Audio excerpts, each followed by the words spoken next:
हिंदी में यूपीएससी की तैयारी से संबंधित प्रोग्राम्स को देखने के लिए सब्सक्राइब करें study IQ IAS Hindi.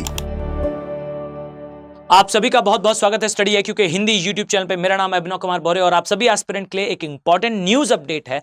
Basically Bharat के केंद्रीय मंत्री ने घोषणा करी है भारत के शीतकालीन आर्कटिक अभियान की। यह अभियान जो है वो आर्कटिक में शीत ऋतु में ऑब्जर्वेशन के लिए अर्थात अनुसंधान के कार्य के लिए जो है रवाना होगा। 4 साइंटिस्ट की ये टीम होगी और ये नॉर्वे के एरिया में, नॉर्वे का एक प्लेस है जिसे कहा जाता है स्वालबर्ड। यहां पर हमारी एक ऑब्जर्वेटरी है, जो ऑब्जर्वेटरी बेसिकली आज से बहुत समय पहले 2007 के आसपास एस्टैब्लिश हुई थी, जब हमने अपना ग्रीष्मकालीन जो मिशन है उसे स्टार्ट करा था। नाम है उसका हिमाद्री। अब यहां पर हमारा जो है ईयर लॉन्ग सेटलमेंट होगा। हम जो है यहां पर अनुसंधान का कार्य करेंगे। ये बेसिकली न्यूज है और साथ ही आप सभी के लिए एक इंपॉर्टेंट अपडेट है कि भाई ये जो है कनेक्टेड है भारत की आर्कटिक नीति से और ये आर्कटिक नीति कनेक्टेड है बेसिकली आर्कटिक के ओपनिंग से। अब यहां पर इस डायमेंशन को मैं 2 तरीके से आपके सामने एक्सप्लेन करने का प्रयास करूंगा और याद रखिए आपके लिए बहुत ही क्रांतिकारी, बहुत ही इंपॉर्टेंट न्यूज ये इसीलिए होगी क्योंकि एक तो जियोपॉलिटिकल एंगल है इस चीज का। जैसे अगर मैं आपको बताऊं तो आजादी के बाद 70 साल तक हमने बहुत कोई क्रांतिकारी रिलेशन नहीं स्टैब्लिश करे थे नॉर्डिक नेशंस के साथ, जिसमें नॉर्वे, स्वीडन, फिनलैंड ये सारे देश आते हैं इनके साथ। लेकिन अचानक से बीते कुछ 10-12 सालों से भारत ने अपने रिलेशन बहुत तेजी से इंप्रूव करने का कार्य करा है। कारण क्या है? तो इसका मेन कारण है आर्कटिक की ओपनिंग, यानी कि जो आर्कटिक वाला एरिया आपको दिखाई देता है। अगर मैं आपको कुछ इस तरीके से दिखाऊं तो ये जो प्लेस आपको दिखाई देगा, यहां पर मैसिव ऑयल डिपॉजिट है, मैसिव ऑयल स्टोर है। यहां पे बहुत अधिक मात्रा में तेल और प्राकृतिक गैस के भंडार हैं। India is a energy deficit nation, हमें तेल की रिक्वायरमेंट है। इंटरेस्ट और रिलेशन। अब इस चीज को आप देखेंगे कि जो एरिया यानी कि यहां की जो बर्फ पिघलेगी, तो पिघलने के पास जो सबसे महत्वपूर्ण देश जिनके पास आने वाले समय में हो सकता है तेल के भंडार हो, वो है नॉर्वे, स्वीडन, फिनलैंड, वही आर्कटिक काउंसिल के नेशंस। तो ये हमारी आर्कटिक नीति को इनिशिएट करने का एक इंटरेस्ट है। क्लियर है? अब इसी तरीके से अगर मैं आपको वापस लेकर आऊं टॉपिक पर, तो बेसिकली हमने अपनी आर्कटिक नीति घोषित करी थी जिसके जो है 6 बेसिक सिद्धांत हैं, जिसमें विज्ञान आएगा, अनुसंधान आएगा, मानव विकास आएगा, आर्थिक विकास आएगा, गवर्नेंस आएगी और राष्ट्रीय क्षमता का विकास आएगा, यानी कि भारत की राष्ट्रीय क्षमता का विकास आएगा। यह हमारे आर्कटिक नीति के जो है आधार हैं। इंटरेस्ट क्या है? तो इंटरेस्ट मैंने आपको बताया, यहां पर ऑयल और नेचुरल गैसेस के मिलने की पूरी संभावना है। अब इस चीज को हम देखें तो यह हो गया इस घटना का, इस इवेंट का एक जियोपॉलिटिकल डायमेंशन। अब आइए इसका एक वैज्ञानिक डायमेंशन में आपके साथ डिस्कस करता हूं। अगर मैं आप सभी से एक प्रश्न करूं कि डियर, आप साइबेरिया के बारे में इमेजिन करें, तो शायद ही कोई ऐसा स्टूडेंट होगा, शायद ही कोई ऐसा व्यक्ति होगा जो इसके बारे में सोचने वाला है कि साइबेरिया वाला एरिया पूरी तरह से ग्रीन था, पूरी तरह से वनाच्छादित था और वास्तविकता में यहां पर जो है बिल्कुल वैसी ही कुछ जलवायु थी जैसी जलवायु से आप जो है वो परिचित हैं। अभी आपके इमेजिनेशन में जो जलवायु आती है वो शायद परमाफ्रॉस्ट यानी कि ईयर लॉन्ग जहां पर स्नो कवर मिलता है वो आया करती होगी। पर यथार्थ बात यह है कि मैं आज से लाखों करोड़ों साल पहले की बात नहीं कर रहा हूं। आप पाएंगे नियर अबाउट 3 से 4 हजार साल पहले ही आप पाएंगे कि वाइकिंग कुछ लोग थे, एक आप कह सकते समुदाय था, इन्होंने कैप्चर करा था ग्रीनलैंड को और बहुत लंबे समय तक ग्रीनलैंड पर उनका अधिकार रहा और फिर वाइकिंग्स जो है वो ग्रीनलैंड छोड़कर, आइसलैंड छोड़कर चले गए। कारण क्या था इसका? कारण यह था कि वास्तविकता में जो उत्तरी ध्रुव का एरिया है, और मैं आपको एक सच बात बताऊं तो आप पाएंगे कि उत्तरी गोलार्ध में जहां एशिया आता है, यूरोप आता है, नॉर्थ अमेरिका आता है, आज से 3, 3.5, 4 हजार साल पहले यहां एकाध आधा हिमनद हुआ करता था, अदरवाइज कोई हिमनद नहीं थे यहां। अब ये 3-4 हजार सालों में बहुत तेजी से परिवर्तन आया है उत्तरी गोलार्ध में और खासकर उत्तरी ध्रुव के आसपास। ये एक मेजर रिसर्च का टॉपिक है और पूरा वर्ल्ड जिस पर बात कर रहा है, ग्लोबल वार्मिंग, क्लाइमेट चेंज, उसके पीछे के वैज्ञानिक कारणों को खोजने का प्रयास आर्कटिक वाले एरिया में हमारे जैसे 10 नेशन जो है वो कंटिन्यू कर रहे हैं और ये किसी फाइनल कंक्लूजन पे पहुंचने का प्रयास है। तो भाई पूरे दुनिया में जलवायु परिवर्तन हो रहा है तो उसका कुछ तो कारण है। केवल और केवल हमारे द्वारा फैलाया गया प्रदूषण ही इसके लिए जिम्मेदार है या फिर कोई और भी साइकिल इसके पीछे है? तो यह अनुसंधान का एक विषय रहने वाला है और मैं अगर आपको एक सामान्य और सहज लैंग्वेज में अगर समझाने का प्रयास करूं तो आप पाएंगे आने वाले 2-1 साल के अंदर जो है इंडिया भी अपने साइड से एक रिसर्च जो है वो पब्लिश जरूर करेगा, जहां आप पाएंगे कि यही जो हम ऑब्जर्वेशन लेंगे उस बेसिस पे नई नई चीजों को डिस्कवर करेंगे। किसी दिन चर्चा करेंगे हम कि अभी हिमालय के एरिया में आज से लाखों साल पहले जो एक सागर हुआ करता था उसके साक्ष्य हिमालयन प्रदेशों में मिले हैं। कभी समय मिलेगा तो इस पर भी हम वीडियो बनाएंगे और चर्चा करेंगे, और आप पाएंगे कि ये सारी चीजें जो है आपके सिलेबस का पार्ट है और इस पर यूपीएससी को खासा इंटरेस्ट है। इससे पहले जब ऐसी ही एक न्यूज आई थी, यूपीएससी ने इससे प्रश्न पूछा था।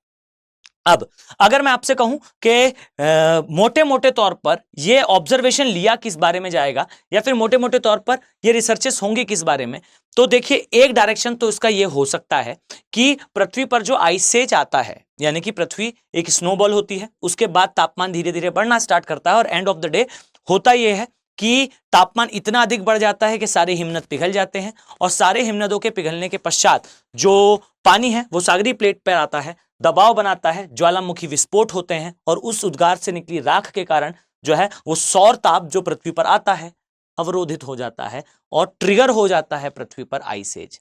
और एक आइस एज से दूसरे आइस एज के बीच में, जिसे हम कहते हैं एक हिमयुग से दूसरे हिमयुग के बीच में आता है अंतरा हिमयुग, जहां धीरे धीरे करके तापमान बढ़ता है।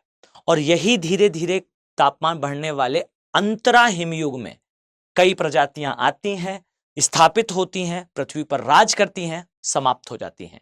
डायनासोर हमसे ज्यादा स्टेबल थे, अंतरा हिमयुग में जो है उन्होंने स्टैब्लिश किया अपने आप को, समाप्त हो गए हिमयुग आते ही। ऐसे ही हम भी अभी अंतरा हिमयुग में है, पृथ्वी पर लीड कर रहे हैं, हिमयुग आएगा सब समाप्त हो जाएगा। अब इसी के बीच में एक साइकिल आती है जिसे कहा जाता है मिलानकोविच साइकिल, जिसमें बेसिकली होता यह है अंतरा हिमयुग में छोटे छोटे आइसेज आते रहते हैं। आप देखेंगे जो मैंने वाइकिंग्स का एग्जांपल दिया था, यानी कि जो साइबेरिया वाले एरिया में तो नहीं पर ग्रीनलैंड के एरिया में निवास करते थे, वो इसी मिलानकोविच साइकिल के कारण जो है वो उस स्थान को छोड़कर चले गए थे।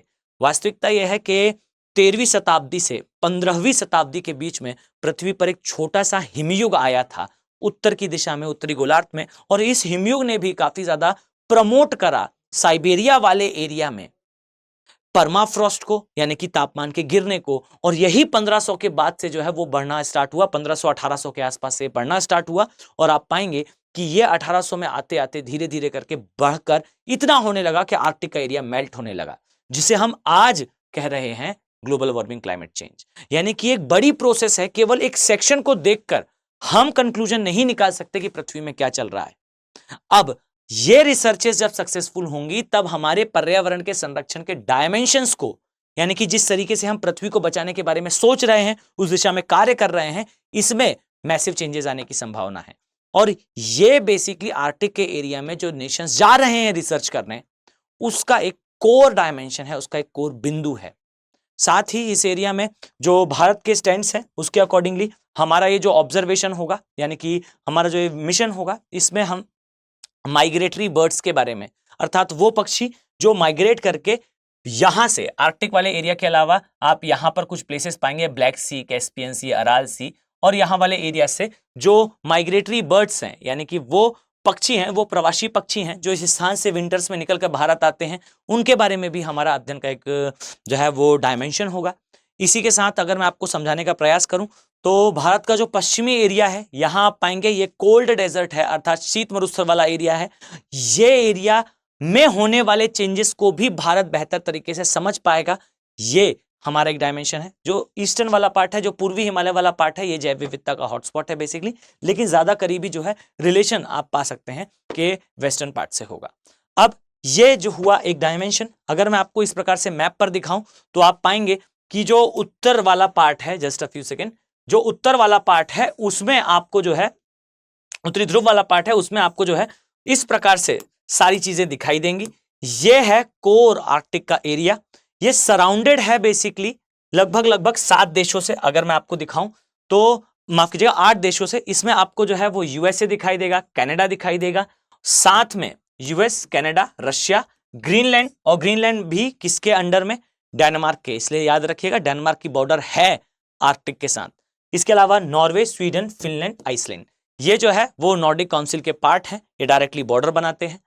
साथ ही आपको ये पता होना चाहिए कि इस एरिया में आपको कुछ पॉइंट्स दिखेंगे, जैसे आपको अर्थ का जो नॉर्थ पोल है वो इस प्रकार से, और उसका मैग्नेटिक पोल दूसरे डायरेक्शन में है, बिकॉज अर्थ थोड़ा सा टिल्टेड है, इस चीज का ध्यान रखिएगा। साथ ही यहां पे आपको नोवा जेवालिया नाम से जो है द्वीप दिखाई देगा। ये आर्कटिक के एरिया का काफी फेमस द्वीप है, जो लैप्टिव और कारा सी के, माफ कीजिएगा, कारा और बेरेंट सी के मध्य जो है वो स्थित दिखाई देगा। साथ ही ये है नॉर्वे, स्वीडन, फिनलैंड, और यहां कहीं पर जो है आपको एक द्वीप दिखाई देगा, जस्ट अ सेकेंड, यहां कहीं पर आपको जो है एक द्वीप दिखाई देगा जिसे सवॉलवर्ड के नाम से जाना जाता है, जहां भारत का जो है ऑब्जर्वेशन होगा, जहां से भारत का बेसिकली ऑब्जर्वेशन होगा। साथ ही यहां पर आपको जो है इंटरनेशनल डे लाइन भी दिखाई देगी, यानी कि अंतरराष्ट्रीय तिथि रेखा भी दिखाई देगी। इसके अलावा जो ग्रीनलैंड है ये तो डेनमार्क का पार्ट है, ये तो बॉर्डर बना ही रहा है। इसमें जानने योग्य है कि कनाडा के जो है आपको कुछ द्वीप यहां दिखाई देंगे। एक तो होगा विक्टोरिया आइलैंड, दूसरा होगा कनाडा का ही बैंक्स आइलैंड आता है, ये आइलैंड आपको इस स्थान पर देखने को मिलता है। ये क्वीन एलिजाबेथ आइलैंड है, ये भी जो है वो कैनेडियन पार्ट ही है, कनाडा का ही हिस्सा है। अलास्का वाला एरिया जहां यूएसए आता है, ये भी तेल के मैसिव भंडार है, यहां पर भी तेल आपको ठीक ठाक मात्रा में दिखाई देता है। अब देखिए यहां पर से तो ऑयल और नेचुरल गैस है ही, साथ ही रशिया जो है वो यूरोप को ऑयल एंड नेचुरल गैस देता ही है, और जो बचा वाला एरिया है यहां पर भी ओपनिंग से ऑयल की संभावनाएं क्रिएट हो रही हैं। ये हमारी आर्कटिक नीति के लिए एक मोटिवेशन हो सकता है, पर मैं स्पष्ट कर दूं यह आर्कटिक नीति में शामिल नहीं है। अनुसंधान यानी कि रिसर्च जैसी चीजें जो है इसमें ज्यादा प्रमोट है, ये डायमेंशन आपको पता होना चाहिए। तो आई थिंक आपके लिए ये वीडियो काफी इंफॉर्मेटिव रहा होगा। इसके अलावा आपको और भी कुछ चीजें जैसे पता होनी चाहिए आर्कटिक के बारे में, चूंकि ये न्यूज में है तो याद रखिए एक आर्कटिक काउंसिल है, ये काफी इंपॉर्टेंट है। इसके अलावा आर्कटिक का जो नाम है ये नामकरण किस आधार पर हुआ है, तो आर्कटिक नेम जो है ये लैटिन वर्ड है, ये लैटिन वर्ड डिग्निफाई करता है या फिर इंडिकेट करता है किसे, सप्तऋषि तारामंडल को, जिसमें 7 स्टार आते हैं टोटलिटी में, देखें 7 बड़े हैं, इसके अलावा 93 स्मॉल स्टार्स हैं। डिटेल में मैंने इससे पहले दूसरे वीडियोस में भी समझाया है। इस नाम को, सप्तऋषि नाम को जो है अलग अलग लैंग्वेजेस में अलग अलग नाम से जाना जाता है। जैसा आप देख पाएंगे बिग बेर जो है वो यूएस और कनाडा में कहा जाता है, पे तेउ जो है ये चाइना में कहा जाता है, यानी कि आर्कटिक के ये अदर नाम भी हो सकते हैं, ठीक है। इसके अलावा ये जो क्षेत्र है ये क्षेत्र काफी ज्यादा प्रसिद्ध है कुछ 2 चीजों के लिए। एक तो आप पाएंगे सबसे पहला, ये क्षेत्र अपने पोलार बेयर के लिए, अर्थ के सबसे बड़े प्रीडिएटर्स में से एक है, सबसे बड़े शिकारी जीवों में से एक है पोलार बेयर, ध्रुवीय भालू। ये साइबेरिया वाले एरिया में रहता है। और इससे थोड़ा सा आप नीचे आएंगे तो इस प्रकार से मैंने समझाया था कि जैसे जैसे आप नीचे आते जाएंगे जीवों का आकार जो है वो कम होता जाता है किसी भी क्षेत्र में।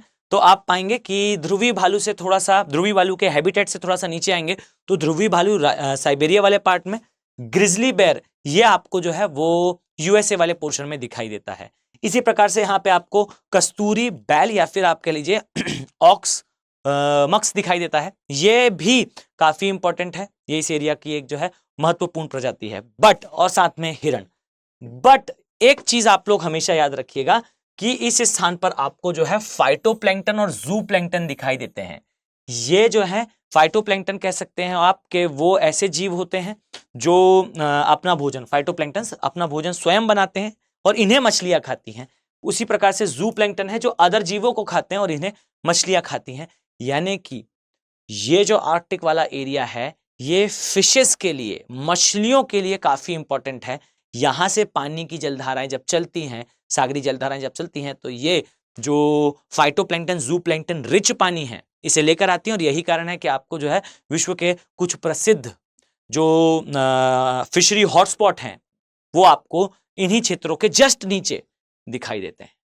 तो आई थिंक आपके लिए वीडियो काफी इंफॉर्मेटिव रहा होगा, आपको बहुत सारी जानकारी मिली होगी। अगर आप सभी लोग यूपीएससी की तैयारी कर रहे हैं तो आपके लिए एक गोल्डन अपॉर्चुनिटी है। स्टडी IQ के P2I बैचेस से लॉन्च हो चुके हैं। इसमें एडमिशन की लास्ट डेट 20 दिसंबर है। इसको अगर आप प्रिवेल करना चाहते हैं तो आप जो कॉस्ट यहाँ पर दिख रहा है अर्थात 24,999, इसमें आप प्रिवेल कर सकते हैं बाय यूजिंग फैकल्टी कोड। इसमें इंक्लूडेड है पूरा सिलेबस को कवर करना, 1-to-1 मेंटरशिप, 3 आवर की daily live classes, syllabus cover होने के साथ साथ आपको टेस्ट सीरीज, साथ ही आपको जो है वो प्रीलिम्स का crash course which is SIP program, ये इंक्लूडेड है, सक्सेस इन प्रीलिम्स प्रोग्राम। और साथ ही अगर आपका प्री क्वालिफाई होता है तो आपके लिए मेंस के लिए ऑफलाइन मोड में दिल्ली के अंदर स्टडी IQ अपने खर्चे पर आपको पूरी तैयारी अपने फैकल्टीज के द्वारा, मेंटर्स के द्वारा कंप्लीट कराएगा, जिसको आपका फर्दर कोई कॉस्ट आपको पे नहीं करना है इंटरव्यू गाइडेंस प्रोग्राम के साथ। तो उम्मीद करता हूं आप सभी जो है इसका पार्ट जरूर बनेंगे। मिलते हैं नेक्स्ट वीडियो में। Have a very nice day. Thank you. Hindi में यूपीएससी की तैयारी से संबंधित प्रोग्राम्स को देखने के लिए सब्सक्राइब करें स्टडी IQ IAS हिंदी।